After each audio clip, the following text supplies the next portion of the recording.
السلام علیکم معزز سامعین، آج میں آپ کے لیے بلال کی 46ویں قسط کا پارٹ 2 لے کر آئی ہوں۔ اس سے پہلے کہ ہم شروع کریں، برائے مہربانی آپ چینل کو سبسکرائب کر دیں اور بیل آئیکن پریس کر دیں تاکہ آنے والی تمام اقساط آپ تک بر وقت پہنچ سکیں۔ شکریہ۔ فتح مکہ۔ اس دن قصبہ کی مہار عوض کے محمد بن مسلمہ رضی اللہ تعالیٰ عنہ کے ہاتھ میں تھی۔ طواف کے 7 چکر پورے کرنے کے بعد انہوں نے خانہ کعبہ کے اطراف رکھے ہوئے بتوں پر نظر ڈالی اور ان کی طرف چل پڑے۔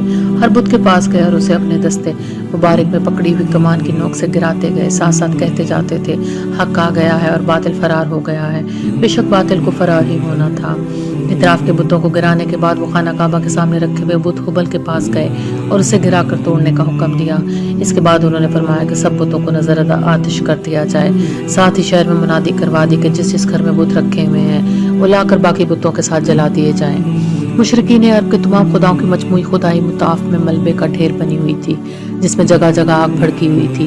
لکڑی، کپڑے، جلی سے بنے ہوئے بتوں سے شعلے لپک رہے تھے۔ پتھر کے بتوں کے جا بجا بکھرے ہوئے اعضاء پر ان شراروں کی چھوٹ پڑی تو ان پر سجاوٹ کے لیے لگے ہوئے پیتل کے نقش و نگار دمک دمک اٹھتے۔ بڑی عبرت کا مقام تھا کہ جب یہ سارے بت قائم تھے تو ان سے کبھی کسی کو روشنی کی ایک کرن بھی نصیب نہیں ہوئی تھی۔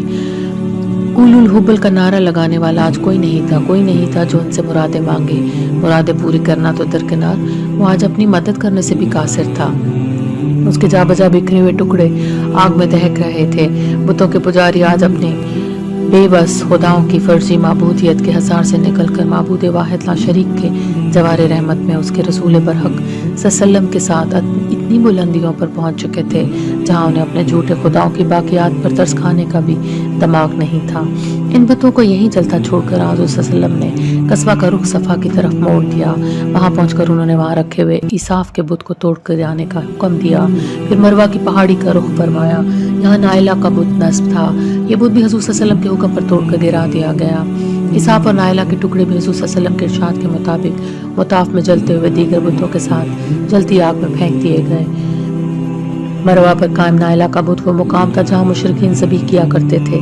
یہ دونوں بھی معبود تھے مگر مشرکین کے دوسرے خداؤں سے ذرا کم حیثیت۔ نائلہ اور عیساف کے بارے میں میں نے بہت عجیب کہانیاں سن رکھی ہیں مگر مجھے کبھی ان باتوں کی تصدیق کا موقع نہیں ملا، اس لیے ان کہانیوں کا ذکر مناسب نہیں۔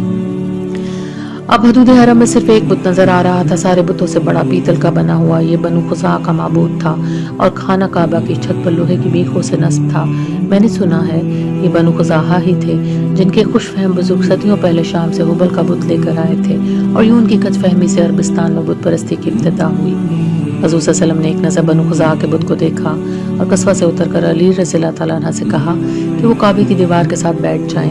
علی نے تعمیل کی اور پھر حضور صلی اللہ علیہ وسلم نے ان کے شانوں پر پاؤں رکھ کر خانہ کعبہ پر چڑھنے کی کوشش کی، لیکن علی رضی اللہ تعالیٰ عنہ سے ان کا وزن برداشت نہ ہو سکا۔ پھر رسول پاک صلی اللہ علیہ وسلم خود ان کی جگہ بیٹھ گئے اور علی رضی اللہ تعالیٰ عنہ کو حکم دیا کہ وہ ان کے شانوں پر پاؤں رکھ کر اوپر چڑھیں اور خزاں کے بت کو اکھاڑ کر نیچے پھینک دیں۔ علی رضی اللہ تعالیٰ عنہ نے حکم کی تعمیل کی اور یوں یہ آخری بت بھی بھڑکتے شعلوں کی نظر کر دیا گیا۔ حرم کعبہ کو بتوں کی آلودگی سے پاک کر کے آپ مقام ابراہیم پر آئے، قصبہ سے اتر کر 2 نفل ادا کیے، پھر پیدل چاہے زمزم پر گئے۔ یہاں عباس رضی اللہ تعالیٰ عنہ نے انہیں آب زمزم پلایا۔ اس موقع پر انہوں نے ایک اعلان کے ذریعے زائرین کو پانی پلانے کی ذمہ داری ہمیشہ کے لیے بنو ہاشم کے سپرد کر دی۔ یہ پہلے بھی انہی کا منصب تھا مگر اب رسالت مآب صلی اللہ علیہ وسلم کی طرف سے اس کی توثیق کر دی گئی۔ اس کے بعد علی رضی اللہ تعالیٰ عنہ نے خانہ کعبہ کی چابی پیش کی تو عباس رضی اللہ تعالیٰ عنہ نے درخواست کی کہ کعبے کا کلید برداری بھی بنو ہاشم کو عنایت فرمائی جائے۔ اس پر حضور صلی اللہ علیہ وسلم نے فرمایا، میں تم کو وہ دے سکتا ہوں جو تم نے کھویا تھا، وہ نہیں جسے دینے سے کوئی اور کچھ کھو بیٹھے۔ یہ کہہ کر انہوں نے عبدالدار کے عثمان بن طلحہ رضی اللہ تعالیٰ عنہ کو بلوایا اور چابیاں ان کے حوالے کر کے ان کے خاندان کے اس قدیمی منصب کی بھی توثیق کر دی۔ عثمان رضی اللہ تعالیٰ عنہ نے نہایت ادب سے چابی لی اور خانہ کعبہ کا دروازہ کھولنے چلے گئے۔ اس وقت میرے ذہن میں دعوت اسلام کے اولین ایام کا ایک منظر آ گیا۔ ایک دن حضور صلی اللہ علیہ وسلم نے عثمان بن طلحہ رضی اللہ تعالیٰ عنہ سے در کعبہ کھولنے کی خواہش کی تھی مگر عثمان نے نہایت سختی سے انکار کر دیا تھا۔ اس دن حضور صلی اللہ علیہ وسلم نے کہا تھا، عثمان ایک دن آئے گا جب یہ کنجی میرے پاس ہوگی اور میں جسے چاہوں گا اسے تفویض کر دوں گا۔ اس پر عثمان رضی اللہ تعالیٰ عنہ نے کہا تھا، شاید اس دن تمام قریش مر چکے ہوں گے، اور نبی کریم صلی اللہ علیہ وسلم نے جواب دیا تھا، نہیں، وہ تو قریش کی سچی عزت کا دن ہوگا۔ حضور صلی اللہ علیہ وسلم خانہ کعبہ کی طرف بڑھے اور تو میں اور اسامہ رضی اللہ تعالیٰ عنہ بھی ان کے پیچھے پیچھے تھے۔ انہوں نے ہمیں بھی اپنے ساتھ اندر جانے دیا اور عثمان رضی اللہ تعالیٰ عنہ سے کہہ کر اندر سے تالا لگوا دیا۔ ہزاروں کے مجمع میں حضور صلی اللہ علیہ وسلم کے ساتھ خانہ کعبہ کے اندر جانے کا شرف ہمارے حصے میں آیا۔ میرے لیے خانہ کعبہ میں داخل ہونے کا یہ پہلا موقع تھا۔ چاروں طرف دیواروں پر بتوں کی تصویریں بنی ہوئی تھیں۔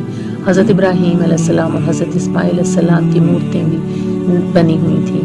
ان کے ہاتھوں کے پاس 5 کے تیر رکھے تھے جس سے کفار مکہ فال نکالتے تھے۔ انہیں دیکھ کر رسول اللہ صلی اللہ علیہ وسلم نے فرمایا اللہ تعالیٰ ان کافروں کو برباد کرے، واللہ انہیں اچھی طرح علم تھا کہ حضرت ابراہیم اور حضرت اسماعیل دونوں نے کبھی تیروں سے فال نہیں نکالے۔ یہ کہہ کر انہوں نے عثمان رضی اللہ تعالیٰ عنہ کو حکم دیا کہ ساری دیواریں صاف کر دی جائیں۔ دونوں پیغمبروں کی مورتیاں اسی وقت اٹھوا کر دوسرے بتوں کے ساتھ آگ میں پھینکوا دی۔ دوسری اور آخری مرتبہ حجۃ الوداع پر جب مجھے اور اسامہ رضی اللہ تعالیٰ عنہ کو ایک مرتبہ پھر حضور صلی اللہ علیہ وسلم کے ساتھ خانہ کعبہ کے اندر جانے کی سعادت حاصل ہوئی تو خانہ کعبہ کی دیواریں اندر سے بالکل صاف ہو چکی تھی اور جاہلیت کے نقش و نگار کا نشان بھی موجود نہیں رہا۔ چند منٹ اندر ٹھہر کر حضور صلی اللہ علیہ وسلم نے دروازہ کھلوایا اور باب کعبہ میں کھڑے ہو کر فتح مکہ کا تاریخی خطبہ دیا۔